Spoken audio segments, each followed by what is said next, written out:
Pero, matatawag ko rin siyang vlogger. Bakit ko pala nasabi yun? Kasi una, sa vision ko kasi nakikita ko na puro po kasi patayan. Andun yung madugo, andun yung masakil, basta na lang pinapatay. Basta halos sa laman ng balita ang nakikita ko sa vision ko is puro patayan po.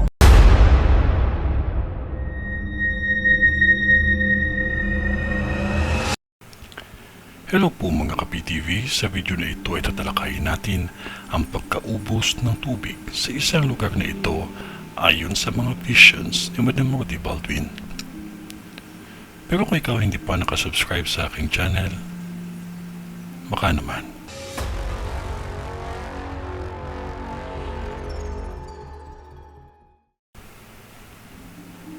Sa vision ko, ang lugar na ito ay isa sa mga lugar na magkakaroon ng magulong halalan. Magulo dahil sa vision ko ang krimen ay kaliwat kanan dahil lamang sa uhaw ng posisyon na gustong makamit na kung titingnan ko ay hindi naman talaga karapat-dapat. Dahil hindi naman nagampanan ng tama ang sigaw ng mga taong nasasakupan. Ang tama ay naging mali at ang mali ay naging tama. Nakakalungkot lamang na nabalutan ng takot ng ibang tao dahil sa mga taong masasamang loob. Sa vision ko ay palala ng palala ang krimen. Naanimoy wala nang makikitang kakampi dahil ang dapat na magiging kakampi mo sa eleksyon ay siya pang manggigiit ng tao at mang-aapi. Maliwanag sa vision ko na masalumuot ang eleksyon at matugo ito sa lugar ninyo. Nakikita ko sa vision ko ang sinasabi ng mga tao na wala na silang pinagkakatiwalaan. Kung mananatili ang lahat sa takot, mananatili ang mga masasama. Kung ilalaban para sa kinabukasan ng lahi, Diyos ang magiging gabay upang katahimikan ay mangyari.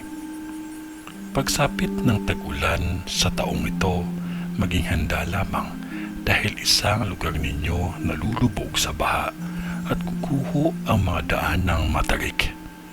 May nakikita akong buhay na mga nasawi.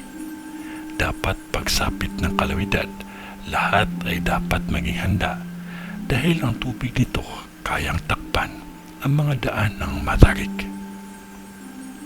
May nakikita akong 3 malalaking sunog na mangyayari pa lamang, lalo na sa araw at sa palapit na eleksyon. May mga apoy akong nakikita. Nakikita ko 4 na sasakyan ang nagliliyab sa apoy. Magulo at masilimuot ang vision ko sa lugar nito pagsapit ng halalan.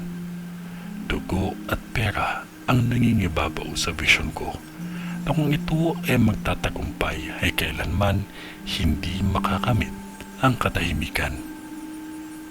May nakikita akong biktima ng mahahalay na basta na lang itinapon sa tabi na hindi ko mawari kung anong enerhiya ng kasamaan ang bumabalot sa ibang bahagi ng lugar ninyo.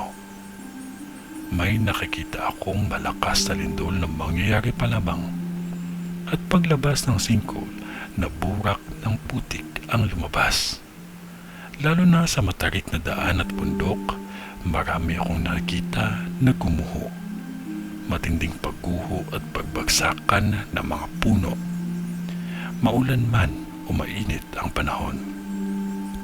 May nakikita ako na wala ng tubig na maiinom kahit ang panahon ay mainit o maulan.